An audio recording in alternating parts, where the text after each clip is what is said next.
Buenos días a todos. Para los que no me conocen, bueno, la presentación ya Generis me dio la introducción. Mi nombre es Andrés Mata y tengo 20 años de experiencia en el sector marítimo. Uno de los negocios en el cual soy socio es una empresa de brokeraje. Y mi mayor desarrollo, o mi desarrollo en la industria marítima comenzó en el área de tanqueros. Yo navegué para Maersk en un LPG tanker que estaba fletado por PDVSA. De allí entré en Sonar Charter, que hoy día soy socio director de la empresa, y por eso estaré dando esta conferencia. Mi modelo, no me gustan las conferencias que son de hacia una sola vía. Me gusta compartir, me gusta interactuar. Por eso le comenté a Jennery y a Cars de que con todo gusto, a medida que vaya haciendo la presentación, podemos recibir comentarios para así interactuar. Damos inicio a la misma. Entonces, bueno, concepto básico como el comercio marítimo. El comercio internacional es aquella actividad económica que se refiere al intercambio de bienes y servicios entre todos los países del mundo. El transporte marítimo representa el 90% del comercio mundial. Más o menos un volumen de 11 millones de toneladas son transportadas anualmente. Los puertos contenedores del mundo manipulan aproximadamente 793.026 millones de teus.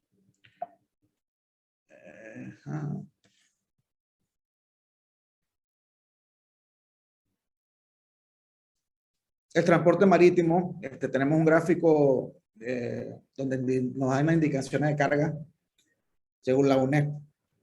El transporte marítimo sigue siendo la espina dorsal del comercio globalizado y la cadena de suministro del sector manufacturero, ya que 4/5 de las partes del comercio mundial de mercancías por volúmenes se mueven por mar. En el año 2018 marcó un hito ante la pandemia, ya que se va a alcanzar un volumen total sin precedentes de 11 millones de toneladas transportadas. Las mercancías transportadas a granel, seguida de la carga contenedorizada, otros graneles secos y el petróleo y el gas son los productos que se destacaron en el. En 2018, las principales mercancías transportadas a granel era el mineral de hierro, los cereales y el carbón. Representaron el más del 40% total de los embarques de carga seca, mientras que en el comercio contenedorizado y graneles secundarios representaron un 24% y un 25.8% respectivamente. Si notamos aquí, la charla de hoy trata del combustible, cómo es transportado hacia Panamá. El combustible entraría entre el 25.8% de la carga mundial. El comercio del buque tanque, petrolero y gas, productos químicos, representa el 29% del transporte marítimo total frente a un 51% en 55 años. Ello resulta lógico teniendo en cuenta la actual transformación del comercio marítimo.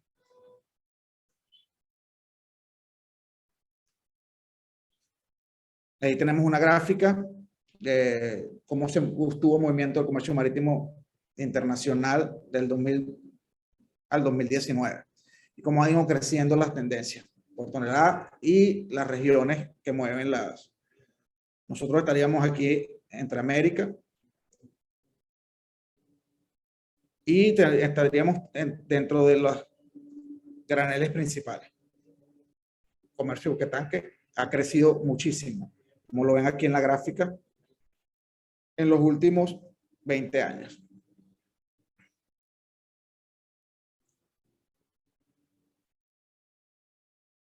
A principios del 2019, la flota mundial comprendía 96.295 buques, con una capacidad total de 1.970 toneladas.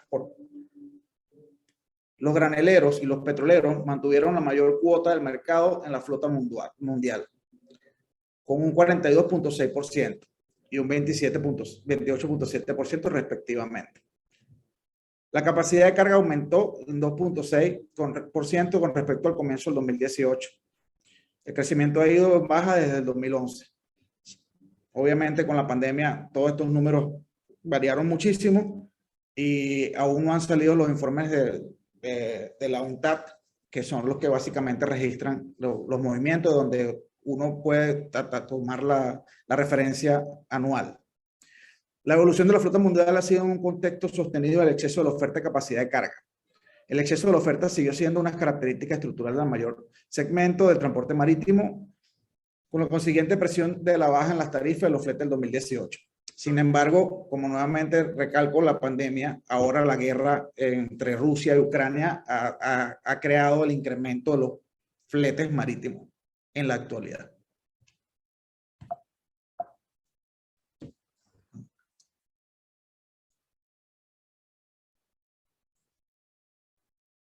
La evolución de la flota mundial se dio en un contexto sostenido de exceso de la oferta de capacidad de carga. El exceso de oferta subió siendo una característica estructural mayor de los segmentos del transporte marítimo, con la siguiente presión de la baja de las tarifas en los fletes del 2018. Esto actualmente está siendo revertido. Ahorita tenemos las tarifas en alza debido a la pandemia y debido a la guerra actualmente que se está llevando a cabo entre Rusia y Ucrania. Esto es más o menos los movimientos de la flota mundial entre el 2018 y el 2019, que nos dan una guía de cómo se movieron los buques petroleros.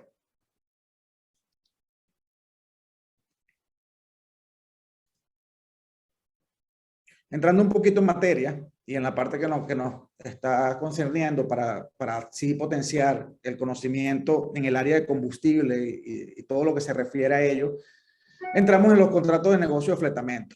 Los buques, Panamá por naturaleza es un país consumidor, no es un país productor. A pesar de que tuvo una refinería, hoy día Panamá no cuenta con refinerías que produzcan por así llamarlo, el combustible. Entonces el mismo se exporta, bien sea por el Atlántico, viene mayormente de Houston, y por el Pacífico desde Ecuador, que son los más cercanos que traen que tiene refinería. Algunos cargamentos pueden venir de Venezuela, otros de Jamaica, pero mayormente el mercado del Atlántico es por Houston.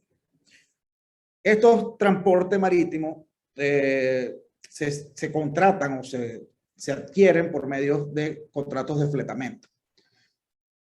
Existen diferentes modelos de contratos de fletamento, entre ellos está el Voyage Charter, que define, como el nombre lo dice, un fletamento o un contrato por viaje. Están los buques contratados en periodo o time charter. Existen otros modelos de contrato, como es el casco desnudo, el bareboat charter, y COAs o Contract of Affreightment, que son servicios por cantidad de viajes o por volúmenes transportados. Vamos a especificar más o menos, porque los más usados aquí para traer el producto hacia Panamá en los buques es el Voyage Charter o buques que están bajo Time Charter. Entonces esos dos son los que más o menos vamos a estar especificando el día de hoy.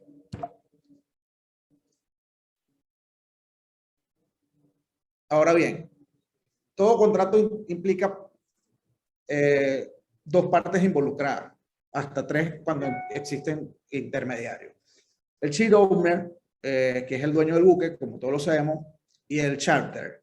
El charter requiere una necesidad de transportar un producto, y el ship owner tiene la disponibilidad del buque para mover el producto transportado, el producto que se requiere ser transportado. Ellos hacen el enlace o hacen la unión bajo un contrato de fletamento que se le denomina de charter party. Estos contratos, como lo expliqué anteriormente, se dividen en voyage charter, que pueden ser viajes consecutivos, o COA, que también son contratos of affreightment. En time charter surgió recientemente, hace unos años, 6, 7, 8 años, una modalidad mixta que va entre el time charter y un voyage charter, y le denominan time charter trip, como lo especifica. Y bueno, los charters, que son los otros, que manejan el casco desnudo e incluso hasta financiamiento a tiempo, como es el leasing. También aplica para los buques. Así como es para los carros, también aplica en los buques. Voy a hablar un poco del voyage charter.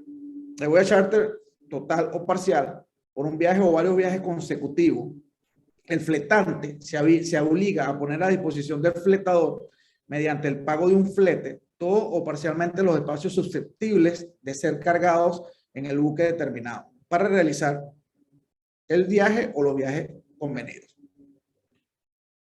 El fletante se compromete a transportar una mercancía específica de un puerto a otro en un determinado buque, conservando la gestión náutica y comercial, y el fletador se compromete a entregar la carga convenida y a pagar el flete.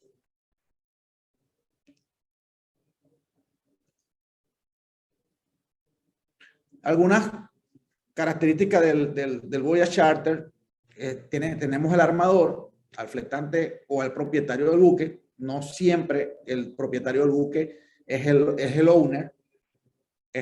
Tenemos al fletador. El fletante en sí se compromete a transportar las mercancías específicas de un puerto a otro en un determinado buque. El fletante posee la gestión náutica y comercial del buque en este tipo de contrato. Y el fletador se compromete a entregar la carga en el puerto convenido y a pagar el flete. Es decir, el fletador nomina el puerto a donde va a ser, de donde va a ser levantada la carga y donde va a ser entregada la carga. Fletamientos por viaje. Nuevamente, el fletante se obliga a poner a disposición del fletador mediante un pago, todo o parcial los buques de espacio susceptible, y el fletante se compromete a transportar una mercancía específica de un puerto a otro, conservando él la gestión más náutica. El fletador se compromete a entregar la carga con venida de flete. Esto ya lo había leído. El fletamiento por viaje puede ser parcial o total cuando el fletante se obliga a poner a disposición del fletador mediante el pago de un flete todos los espacios susceptibles cargados del buque determinado para realizar los viajes convenidos. Fletamiento por viaje y la distribución de gastos. Anteriormente mencioné que la gestión náutica y comercial del buque es de parte del fletante o el armador. Y aquí más o menos detallamos cómo se describen. Entonces, básicamente el combustible, los derechos portuarios, la limpieza de bodega, la materia electiva, el lastre, la comisión hacia los brokers si hay alguno involucrado, los salarios, las provisiones, mantenimiento, reparaciones, los pertrechos, los lubricantes, agua, seguro y los cruces de canal, todos corresponden a el armador del barco. El fletador en este caso simplemente paga el flete y nomina el destino, los puertos de carga y descarga. Simplemente nominarlo. En algunos de los casos, el fletador nomina una agencia como su agente protector de la carga. Y el armador a su vez hace lo mismo o a la par. En ocasiones puede ser el mismo agente para ambos, cumpliendo diferentes roles.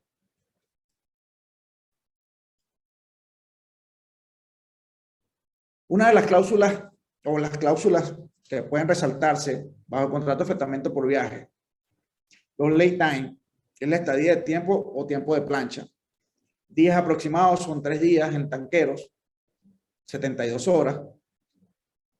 Toneladas diarias 3.500 por día. Toneladas horas 145 toneladas, metros cúbicos por día o por hora. El inicio del lay time. El buque arriba del lugar acordado. El buque arribando dentro de los lay day. Emisión del NOR. La libre plática.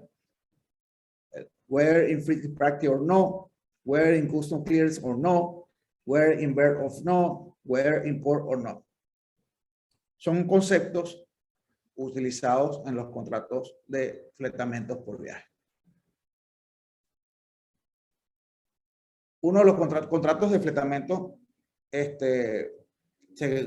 por viajes, hay diversos. Entre ellos, tenemos también las cláusulas del lay time, la shell, la huelga, el weather, el fin de lay time, el cierre de bodega, que en este cargo para la carga seca, fin de trincado, que también es para carga seca, desconexión de manguera, correspondería a nuestro segmento hoy día, y la entrega de BLs, que eso también corresponde a la parte de tanquero.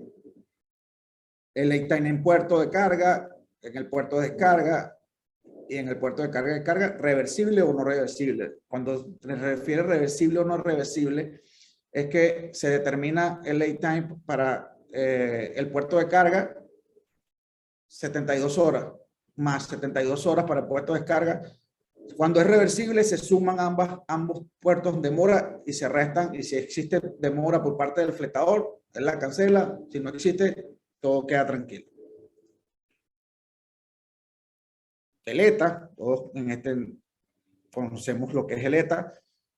El buque zarpa el último descarga, inicia su envío 6 días antes del arribo de carga, inicia 96 horas antes del arribo del buque, 96, 72, 48 horas, 12 horas, notice. Esto son obligaciones que nos traen los contratos por viaje y el armador, quien transporta la carga, debe estar totalmente cumplir con las mismas. El NOR, que es el Notice of Readiness, noticia de listo, primero se envía por radio, luego se entrega por escrito y debe ser firmado por el capitán. Esta firma del capitán le da el avalúo que se convierte en un documento legal. Arriba el lugar acordado, llega dentro de los ley day, tienes la libre plática, el buque está listo en todos los aspectos. Nuevamente, más o menos aquí la distribución de los gastos. Tipos de contrato, lo más importante, hay más de 136 contratos cuando hablamos de Voyage Charter, pero los más importantes, según el Baltic International Marine Commercial Organization, que es la BINCO, en la carga seca tenemos el GENCOM, el Gas Buoy, efectivo el Grain Buoy. Cuando lo que nos corresponde la parte de tanqueros, lo más importantes son el Latam Buoy y el Exxon Buoy, Mobile Buoy, Texaco Buoy. Esos son los contratos más importantes. ¿Alguna pregunta? ¿Alguna intervención hasta ahora? Sobre el Notice of Readiness, tengo una pregunta. Claro.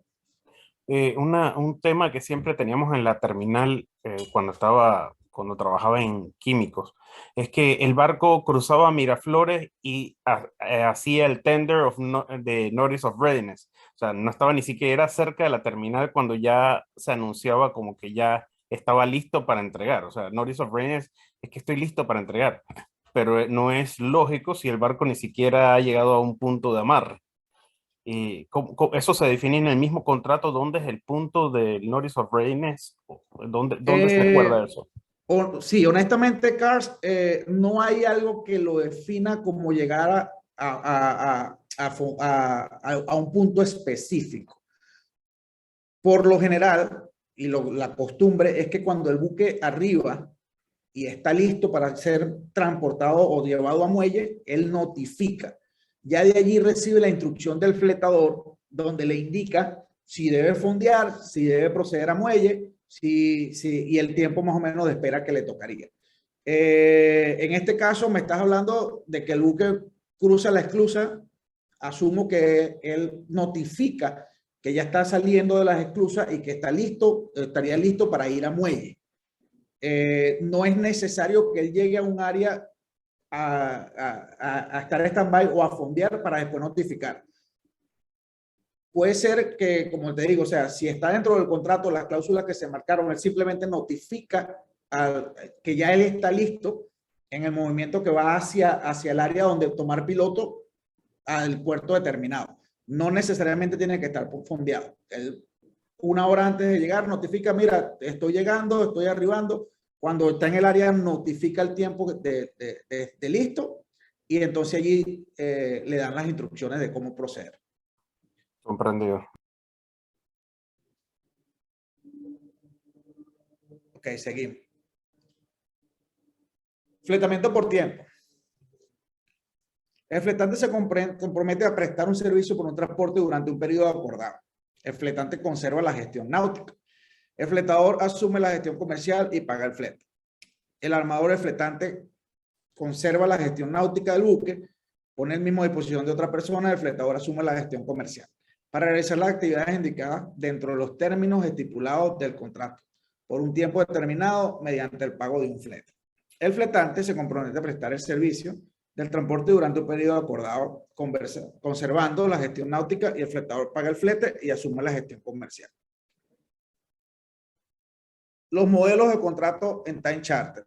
Estos son los más comunes, aunque hay unos que básicamente no, hoy día no se consideran. Por ejemplo, el IP 93 New York, ya básicamente muy pocas personas lo usan. Ya la gente usa el shell time, el election time, el supply time es el más común, en lo que refiere a partes de buques tanqueros.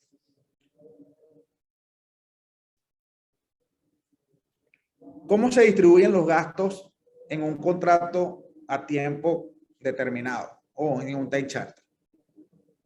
El fletador asume el flete, el combustible, los derechos portuarios, la limpieza de bodega o de tanque, material de estiva o lo necesario para ello, el lastre, la comisión hacia los brokers, cruce de canal y el agua.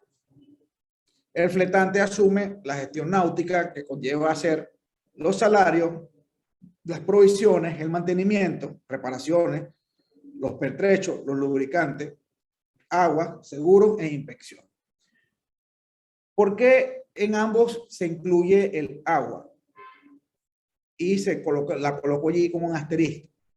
Porque el agua que consume la tripulación y que se usa para lavar la cubierta, lavar las cosas dentro de la acomodación, son única y exclusivamente responsabilidad del fletante, que es el armador. Si el agua es utilizada para lavar tanques, para mantener la carga en calefacción caliente, porque se utilizan los heating coil en la parte de los crudos, esa parte es asumida por el fletador.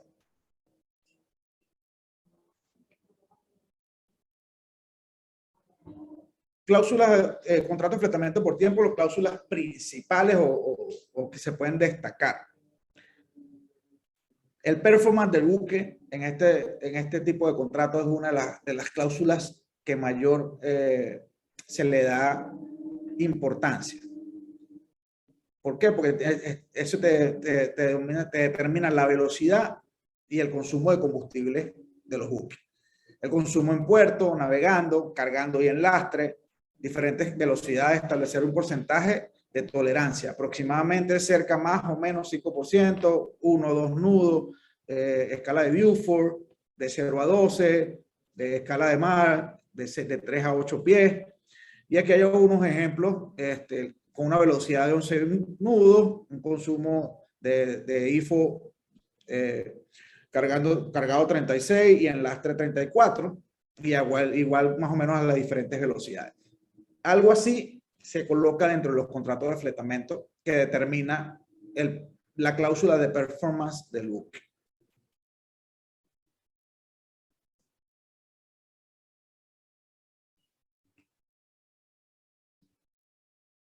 Importantísimo los bunkers at delivery y redelivery. Esto es muchas veces, y hoy en día con el precio que está el combustible, es una de las cláusulas también delicadas y de estar pendiente al momento de recibir una embarcación o al momento de su entrega. Por lo general, se coordina un bunker survey, que es el que determina, ambas partes se ponen de acuerdo. Uno asume el costo del bunker survey a la entrega y el otro el bunker survey a la reentrega, y el survey determina con la cantidad o certifica con la cantidad que se está recibiendo y se está reentregando el buque. Hay varias modalidades, hay dos modalidades para ser específico. Una donde cuando yo recibo el buque, yo pago el combustible a precio de la factura que tú pagaste y el combustible pasa a ser mío como fletador. O simplemente determinamos la cantidad que hay y yo te reintegro el buque con la misma cantidad de combustible al momento de la entrega. Esto depende también, varía mucho del periodo de tiempo que sea fletado la embarcación y las negociaciones que existan entre las partes. Determinando que la entrega y la reentrega establece la calidad del combustible, del IFO, del Marine Diesel Oil, la cantidad de la entrega y se cancela, la cantidad de la reentrega y se cancela, la cantidad de la entrega y diferencia de ser la cancelada, la cantidad de entrega de ser igual a la reentregada, que fue lo que básicamente expliqué hace unos minutos. La cantidad de combustible se establece a través de una inspección de independientes, que es el bunker survey, y la calidad del combustible se comprueba a través de certificados y el fletador será responsable de utilizar lo establecido en el contrato, el costo de combustible a nivel internacional. Y también la calidad del combustible suministrado a los barcos en time charter es de suma importancia. Sé que, bueno, muchos aquí conocen y hay temas con buques que se les ha entregado combustible y cuando están en alta mar le falla la máquina y bueno, eso ha sido un problema después de...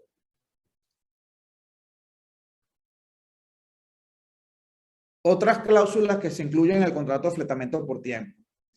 Descripción del buque, el trading limit, que son los límites geográficos de dónde podrá navegar el buque o dónde podrá ser comercializado, el delivery y el redelivery, que son la entrega y la reentrega, la cancelación del contrato de fletamento, mayormente es porque no se entrega el buque en las fechas acordadas, y ahí existe un canceling del contrato de fletamento o por no buen performance de la embarcación. Eso también debe ser determinado en el contrato de fletamento. El tiempo o periodo del contrato, el mantenimiento, que por lo general, como le dije en time charter, el mantenimiento sigue correspondiendo de parte del armador. Sin embargo, hay momentos, dependiendo del tipo de carga que se esté llevando, que puede ser que algún mantenimiento de alguna bomba o algún específico que referente a la carga pueda ser considerado por parte del fletador. Importantísimo los Bureau of Lading, los conocimientos de embarque. Bajo el time charter, la carta de intención o de indemnización o el LOI. Eso es, esta parte del LOI es simplemente para buques tanqueros. Ahí no consideré incluir el casco desnudo, ni el contrato, ni el COA, porque el COA básicamente es un contrato por voyage charter o spot, o en el mercado spot, que es algo consecutivo. Y el contrato de casco desnudo es cuando la persona rentan un barco y ellos hacen tanto la gestión comercial como la gestión operativa y náutica al mismo tiempo. O sea, son responsables de todo. ¿Cómo fletar? ¿Hasta aquí alguna pregunta, alguna intervención, algún comentario?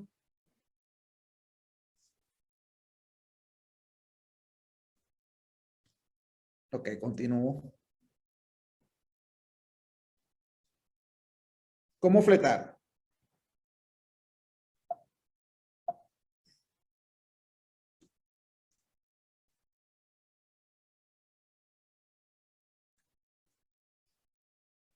Debe existir un requerimiento para transportar un producto.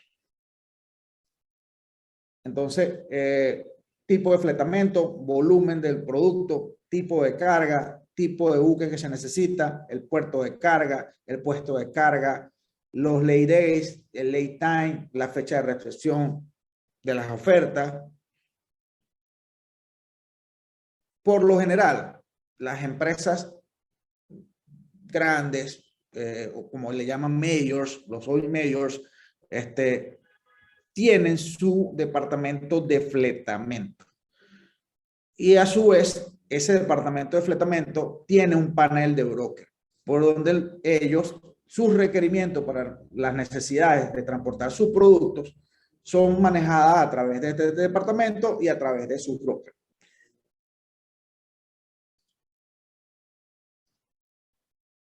Eso lo llaman una salida al mercado. Entonces, una salida al mercado, nuevamente, hay una necesidad de mover un producto, en este caso de Houston, Panamá, como más o menos lo que se estipula aquí cuando los buques que traen el combustible hacia Panamá, ellos salen al mercado con diferentes brokers. Los brokers a su vez tienen sus armadores de confianza o sus armadores a los cuales les traspasan el requerimiento. Esto es un ejemplo de básicamente de voyage charter, cargar 120 toneladas de crudo fluvial, el puerto de la Cruz Venezuela, para ser entregado en Lake Charles, Estados Unidos. El buque petrolero con 90,000 toneladas de peso de deadweight, y la fecha 18-20 de abril, las fechas de carga y un lay time de 72 horas.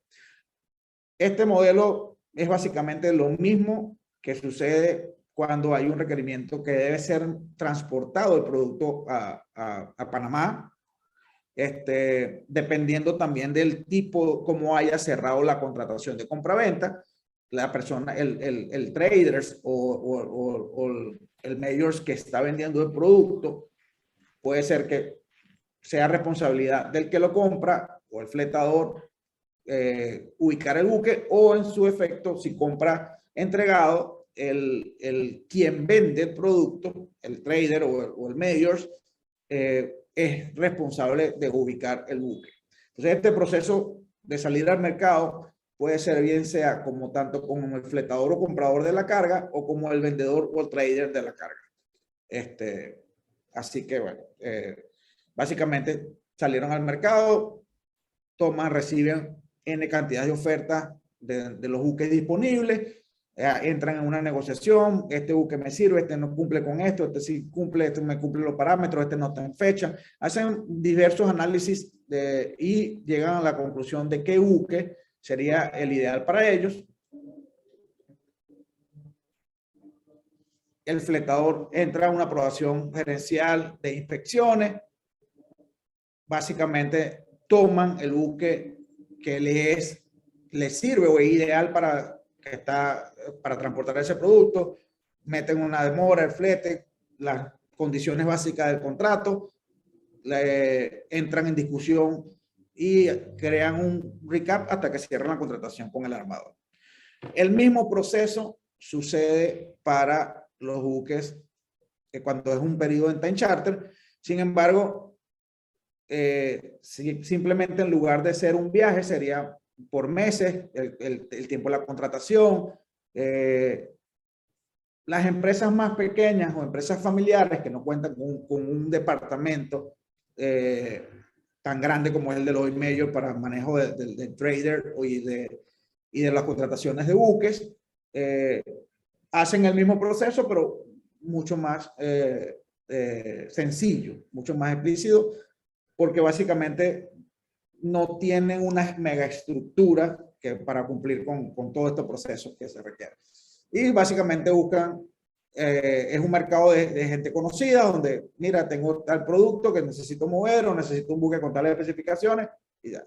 Pero aquí en Panamá son grandes las empresas que trabajan, hay su parte mediana, pero no creo que tengan un departamento tan específico. Mayormente se compran entregados.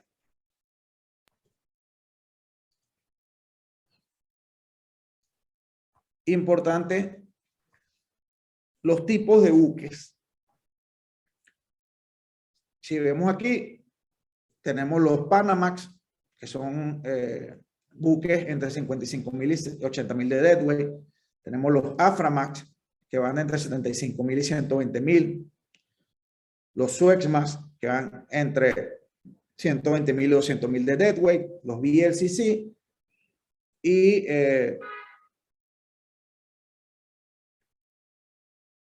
que son básicamente las nominaciones principales de los tipos de buques tanqueros. De allí se han derivado otros significados como los neo, que son los que cruzan ahora por las nuevas esclusas, y de allí se clasifican también sobre el tipo de buque que se puedan cargar. Hay productos refinados. Si lo ven aquí, entre 10,000 y 25,000 son carga general de multipropósito. Pero los medium range son buques que son Panamax, pero que se definen porque van entre 25,000 y 45,000 para cargar productos limpios. Son medium range. De allí también, a su vez, que esos son los buques que vienen a traer el producto hacia Panamá. Mayormente son medium range y LR1, que son long range, los que vienen a traer el combustible o el búnker o el diésel hacia Panamá. Si nos vemos en la escala que está aquí en la izquierda, tenemos los Aframax, que son de 80.000 a 120.000. Los LR1, que van de 45 a 80.000. Los LR2, que van entre 80.000 y 160.000.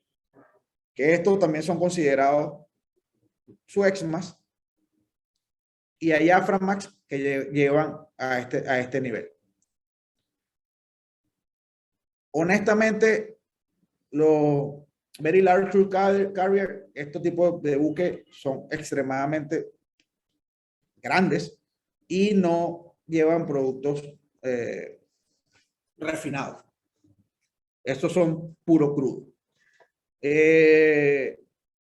Si determinan aquí, los Neopanamax estarían entre Aframax y Suezmax, que son los que cruzan hoy día por la esclusa del canal. También tenemos los LNG, los LPG, que en esta presentación no están colocados. ¿Alguna pregunta? ¿Algo que comentar? Creo que como comentario general, casi el 80% del producto que llega a Panamá para el bunker se mueve con long range de categoría 1, prácticamente. Efectivamente. Y los limpios... Porque son como, más o menos, aquí más se mueven, son de 55.000. Y cuando ves los limpios, sí ves un poco de MR size moviendo limpios destilados y productos livianos. Gracias por el dato, Carlos. Yo de aquí más o menos estoy poniendo que extraje de mi empresa de brokeraje, cómo se ponen o cómo se determinan las empresas. En este caso es D'Amico Tankers, una empresa italiana con sede en Houston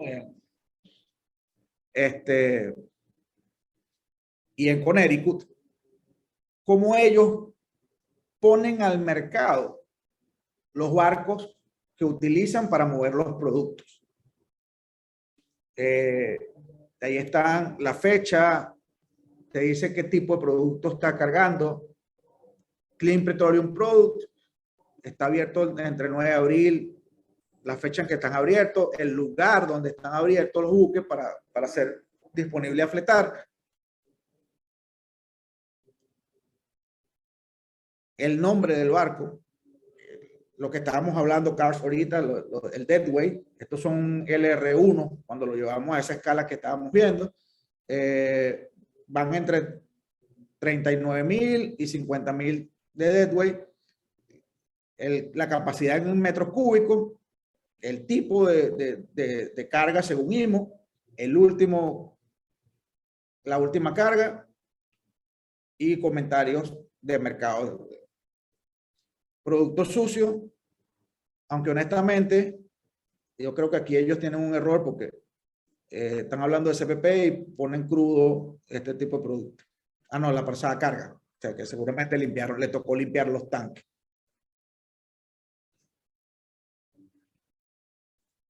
Aquí les comparto otro broker, otros reportes de cómo ellos ponen la disponibilidad en el mercado.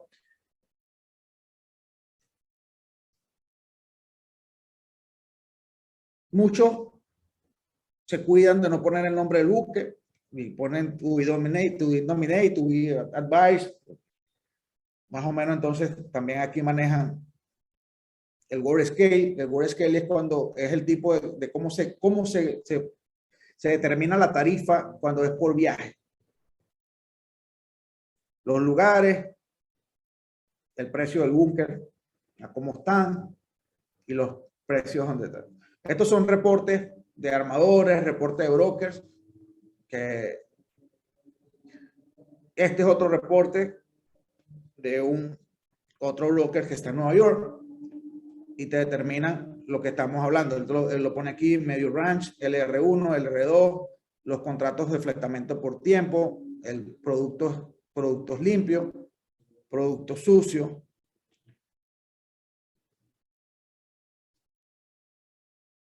Ahora bien,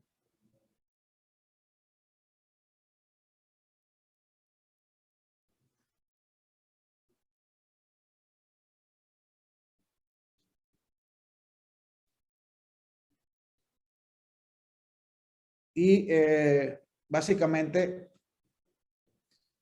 esto es lo que, ahí básicamente hay unas guías CARS que me hizo varias preguntas, que es lo que estoy buscando para resolvérselas. Por cuestión de tiempo no tuve chance de preparar una mejor presentación basado, enfocado a lo local. Janeri, Cars, pueden abrir a las interpretaciones de las preguntas. Pero yo pienso que un tema importante de entender, por ejemplo, es cuando se hacen los contratos, qué tipo de indicadores existen para la contratación. Por ejemplo, en un mercado tan volátil como el combustible, he escuchado de los World Scale, ¿qué tipo de indicadores se pueden incluir de manera que el contrato fluctúe con el precio la actualización del precio? Mira, en realidad, como dices tú, o sea, eso lo da el mercado. Yo aquí, yo no sé, no están viendo mi pantalla, ¿verdad? Déjame ponerlo aquí. Ahora bien, mira, cuando hablamos de contratos por viaje, por spot, mayormente todos se regulan por World Scale. Ahí está la página web World Scale. Ellos te definen todo. O sea, es un libro que ellos venden anualmente y te da las escalas de contrataciones a nivel mundial. O sea, es así como el PLAT para la carga, el World Scale es para los contratos de fletamento a viaje para los tanqueros. Es la referencia global. Mira, ahí está. Él que calcula, y aquí está la definición. No podemos ver tu pantalla en estos momentos. ¿No la pueden ver? No, estamos viendo la última slide que pusiste de contratos. Déjame intentar. Si quieres, cierra la presentación a ver si te permite Sí, déjame mostrarlo. cerrar la presentación. Mire, cuando ven, por ejemplo, los precios que se calculan de paridad para el país, eso es una referencia interesante porque utilizan, como tú sabes, cuál es el precio de fletamento que va cambiando periodo a periodo. Se usa la Mira, base del World Scale. Adelante. para la parte por viaje te lo da el World Scale. El World Scale te determina lo que te incrementaría sería el costo del combustible. Entonces él te determina el valor de costo de combustible versus el World Scale 128, eso te determina la tarifa aunque cierras por viaje. En Time Charter es mucho más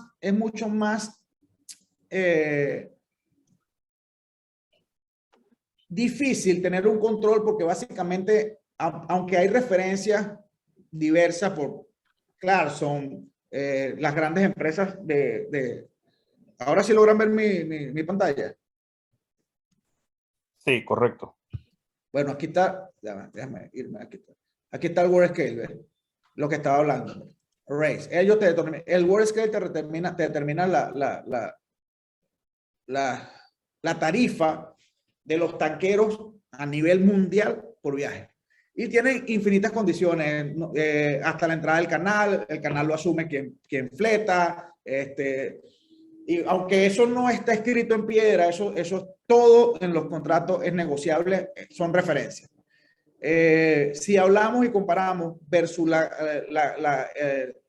en la parte del traders, lo que se refiere al mercado, lo que te determina el precio del PLAT en tanqueros es el World Scale. Ese es el pionero, es el primero, el principal y el 99.9% de los tanker brokers usan. Ahí Sí, entiendo que hay un valor base que es el World Scale que se publica anualmente y que no sé si semana a semana hacen un indicador que es el que indica si va hacia arriba, hacia abajo y está señalando de puerto a puerto el tipo de producto. O sea, hay para productos negros, por ejemplo, del puerto de Golfo hacia un puerto en Venezuela definido, y entonces esa ruta se usa como la ruta base de modelación. Exactamente. Y ahí él te dice World Scale 128. Entonces tú te vas al 128 y la tarifa te va diciendo a cuánto sería ese World Scale 128. Los factores que determinan CARS, el incremento no del World Scale son los asociados al combustible, el cruce de canal, el agua, el agua cuando se refiere a carga, cuando se refiere que viene de un producto sucio de cargar crudo y vas a llevar ahora gasolina sin plomo, entonces él tiene que limpiar, lavar, entonces ya ahí ese costo no está implícito en World Scale, esos son costos adicionales. Y aquí lo dice, mira. Variable de diferencia. Entonces, de verdad que el World Scale es la Biblia de los fletes para contratos de viaje. O sea, ahí te sale absolutamente todo. En Time Charter, como te dice, te lo da el mercado, aunque hay unas referencias denominadas por las grandes industrias, tanto de brokeraje como de armadores y las publicaciones, Tradewin, hay otra ahí que se llama Hela Shipping, esas son las que te dan las referencias. Sin embargo, al final la voz la tiene el armador y la necesidad del fletador de contratar el buque. Hay un programa y es una de las preguntas que tú más o menos me hiciste por allí en el correo, de cómo yo determino qué buque puede estar en posición. Entonces, nosotros como broker usamos un programa que se llama Access Tanker. Este programa está para dry cargo y está hoy día para asfalteros también y para buques de línea. Entonces, este programa me determina a mí, es algo así como el Marine Traffic, pero este es mucho más profundo porque me determina, básicamente me da las posiciones de los buques que están abiertas, con quién tengo que hablar para negociar la embarcación, las condiciones en que quedó el buque. Es un programa nada económico, pero que le facilita la vida a los brokers en la parte de fletamiento. Una de las preguntas que tú me comentaste, Carlos, por correo más o menos, que eran cosas de referencias hacia el mercado en Panamá. ¿Cómo se contrata un barco? Que eso más o menos lo expliqué en la presentación. Y cómo se saben los que están disponibles en el mercado. Existen varias modalidades. O tienes programas así como como que el Access Tanker, que te define qué buques están disponibles en el mercado o no. Pero por lo general, cuando las empresas tienen estas necesidades, tienen un panel de brokers que son los que los guían a la búsqueda de las embarcaciones requeridas. Hay muchas empresas, no hay nada que lo impida, excepto en Inglaterra. En Inglaterra el broker está protegido por ley. En nuestros países eso no se considera necesario. Que te utilizan y van directamente a las negociaciones entre armadores y fletadores. Eso no es malo. El problema de eso es que cuando entran en una diferencia por alguna razón, bien sea flete, bien sea a causa del producto cargado, no hay una persona que calme la negociación o la diferencia que pueda existir entre armador y fletador. Entonces, por eso es lo aconsejable de cuando ese tipo de cosas, utilizar un broker, porque al final el broker se cala los problemas de un lado, se cala los problemas del otro y busca la manera de cómo hacerlo que se solvente la situación sin que se vuelva un conflicto muy elevado. Ajá, el precio de la estructura, en la parte de Spot Voyage, el World Scale es la Biblia, y en la parte del Time Charter te lo dicta el mercado y la necesidad de los armadores. Siempre hay reportes, como te dije, básicamente, como les dije, Helen Shipbroker y Tradewin son las publicaciones que te manejan el mercado con exactitud y con precisión.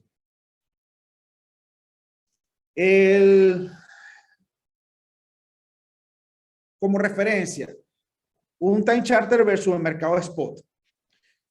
Si tú eres un importador o un trader que maneja el producto constantemente, posiblemente el manejar un buque en un Time Charter, dependiendo de la distancia, por ejemplo, si el producto viene de Houston, o pongamos por el Pacífico, si viene de Ecuador, es innecesario o no tan viable, si tú tienes un solo cargamento al mes, un cargamento cada 2 meses, contratar un buque en Time Charter, ya que vas a perder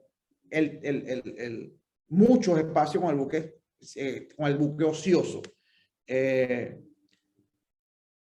Ahí es aconsejable manejar, bien sea por viaje o bien sea por volumen de carga transportada, que es lo que se convierte contra nuestro fragment, que es el COA. Ya si maneja cargamentos, 2 cargamentos mensuales, 3 cargamentos mensuales y diferentes entregas a diferentes lugares, es mejor tener un buque bajo la modalidad time charter, que ya ahí básicamente se convierte en un taxi para llevar el producto.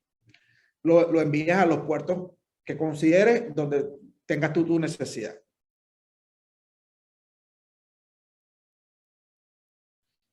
Los costos de entrega, el Atlántico versus el Pacífico, estamos hablando de dos mercados totalmente distintos. El Pacífico nuestro básicamente lo suple Ecuador, Flope, es quien nos, Petroecuador es quien nos suministra. Disculpa, Andrés, quiero hacer una acotación ahí. Ecuador suministra gran cantidad de high sulfur fuel oil. Sin embargo, hoy en día la mayor parte del very low sulfur fuel oil proviene de Estados Unidos a través del Golfo de los Estados Unidos o a través de Stasia, Borco, Bahamas, que se importa ese producto y transita el canal. En el pasado era cierto. En el pasado mayormente era high sulfur fuel oil complementado con volumen del Golfo. Pero hoy en día casi el 80% del producto que llega como very low sulfur fuel oil proviene del Atlántico. Pero eso es a raíz de que Ecuador no lo produce tanto. No produce very low sulfur fuel oil. La única refinería... La necesidad del mercado la cubre innaturalmente, digámoslo de esa manera, Houston, que es lo más cerca que tenemos. Pero sin embargo, eso te incrementa y tú que lo manejas también, el costo, porque incluye el cruce de canal, que no es nada económico. Seguro, pero y ese es uno de los temas interesantes, que el secreto del transporte marítimo es maximizar carga. Y entre más grande sea el barco y más lo llenes, mejor. Pero entonces tienes el reto de la rotación, porque una cosa es que traigas un cargamento y te sientes con él 3 meses, a que muevas el cargamento en un mes y rellenes los tanques de nuevo. Entonces, siempre va a ser mejor fletear un barco lleno y maximizar la carga del barco, pero el reto para el vendedor es a veces tener el flujo o el movimiento para mantener ese producto moviéndose, para mitigar las fluctuaciones del mercado en precio y para reducir los costos de almacenamiento, porque cada mes que pasa el producto en el tanque tiene que pagar almacenamiento adicional. Así que hay 2 factores interesantes aquí: cómo maximizo mi carga y cómo mantengo mi rotación saludable para que pueda seguir manteniendo ese flujo de carga. No, total, súper de acuerdo contigo en todos los sentidos. O sea, mientras más carga pueda traer para almacenar, súper bien.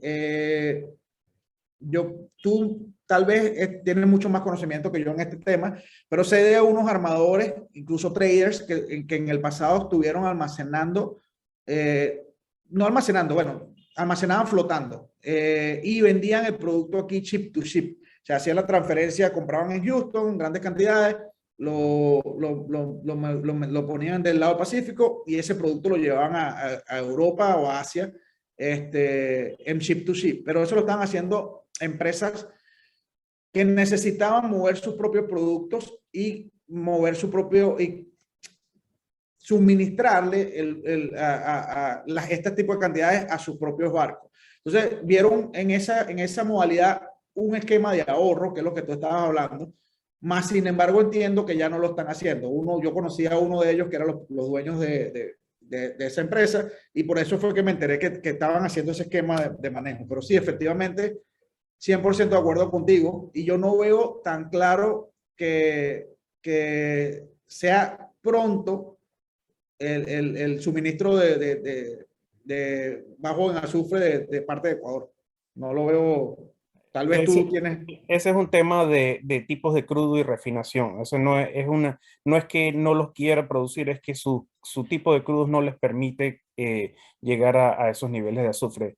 Una refinería que se adaptó para eso fue la refinería de Perú, que estuvo pues, supliendo Panamá, pero después del incidente que tuvieron dejaron de suplir Panamá. El punto es que el mercado cambió mucho sus flujos con el IMO 2020 y se tuvo que acomodar eso. Pero el secreto para que el Pacífico sea eficiente es mantener los barcos a tope, o sea, hay que cruzar con los barcos llenos. A veces tendrán que compartir entre terminales, que le aumenta un par de costos por parada, pero definitivamente es lo que optimiza el costo unitario del producto para el importador.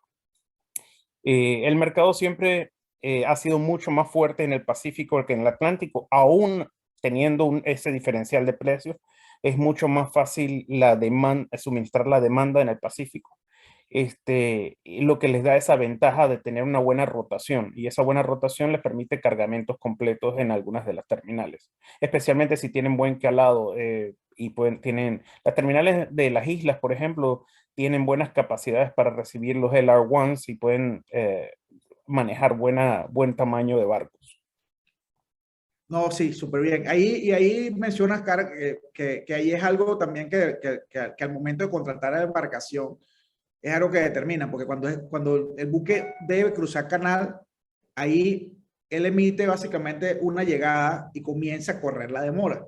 Si el cruce canal es efectivo, obviamente también depende cómo hayan negociado el contrato, valga la redundancia, pero el canal se convierte básicamente en un puerto porque el buque llega, tira su NOR, espera el cruce de canal y comienza a contar la demora. Entonces, es fundamental y por eso es que los fletadores, muchos pagan la ventana de los cupos que se negocian o que se subastan diariamente por el canal, porque tener el buque ya consumiendo demora tampoco es saludable para el negocio, para la compra. Ese punto que mencionaste es totalmente, el canal se convierte como en un puerto más, a pesar de que los buques no entran a descargar allí como tal. Siempre llamó la atención que cuando los NOR se tiraban, cuando el barco hacía clear de las esclusas de Miraflores. Siempre me llamó mucho eso la atención porque no entendía la lógica. Me imagino, me imagino. Bueno, eso es todos Entonces, los comentarios que... No sé si alguien tiene preguntas o comentarios que compartir con Andrés.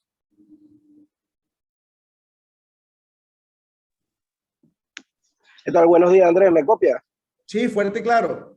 Ok, saludos. Oye, muy buena la conferencia que estás dando. Y dos consultitas que tengo. De la parte de charter, sé que ya estamos hablando de charter para tanqueros, pero veo que la parte, se puede decir, incierta en responsabilidades agua. Me llama mucho la atención que también tienen la situación del agua. Y hago la pregunta, ¿basura es lo mismo que el agua? Puede ser parte y parte, por una negociación se define quién es el que va a estar a cargo, porque mencionaste el agua, pero tenemos mucho parecido también con la basura. Esa sería la Mira, primera consulta.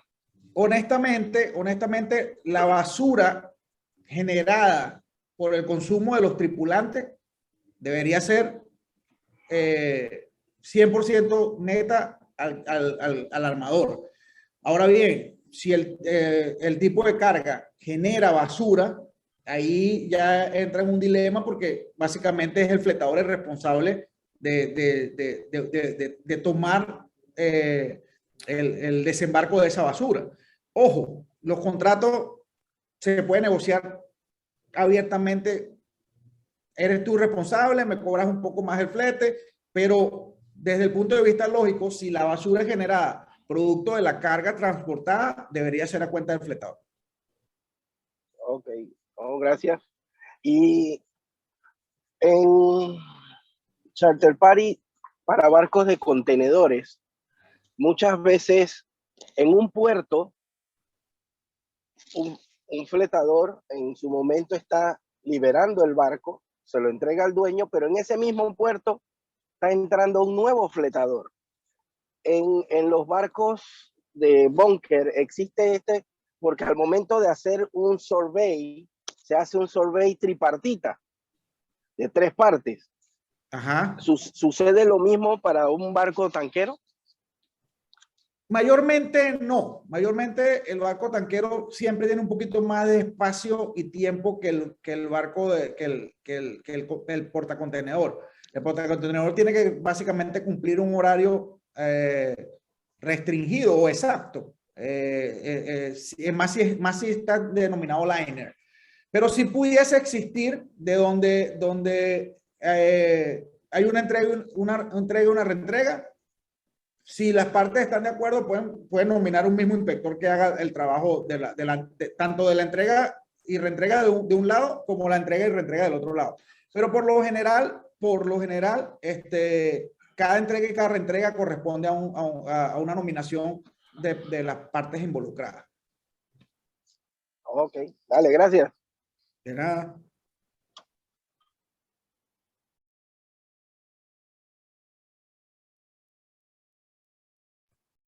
¿Alguna otra pregunta, comentario, aporte?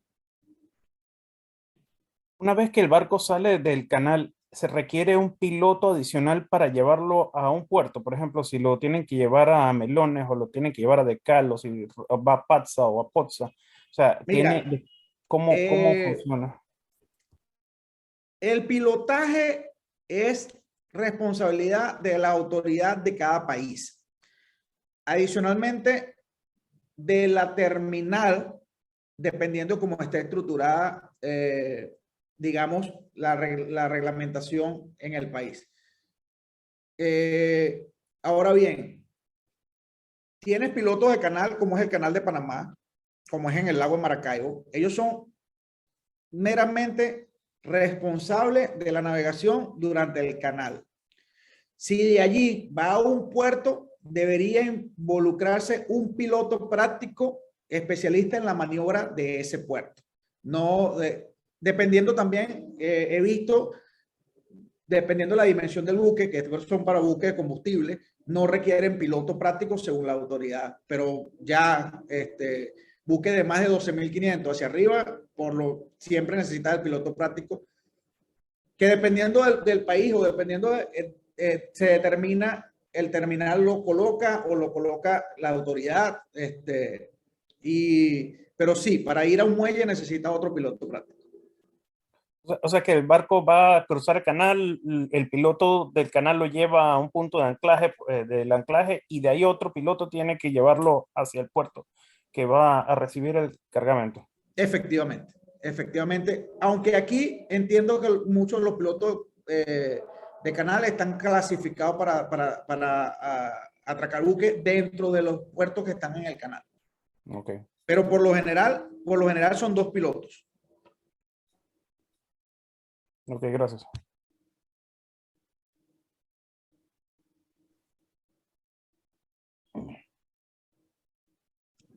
¿Alguna otra pregunta? Bueno, creo que muchas gracias a todos por su participación.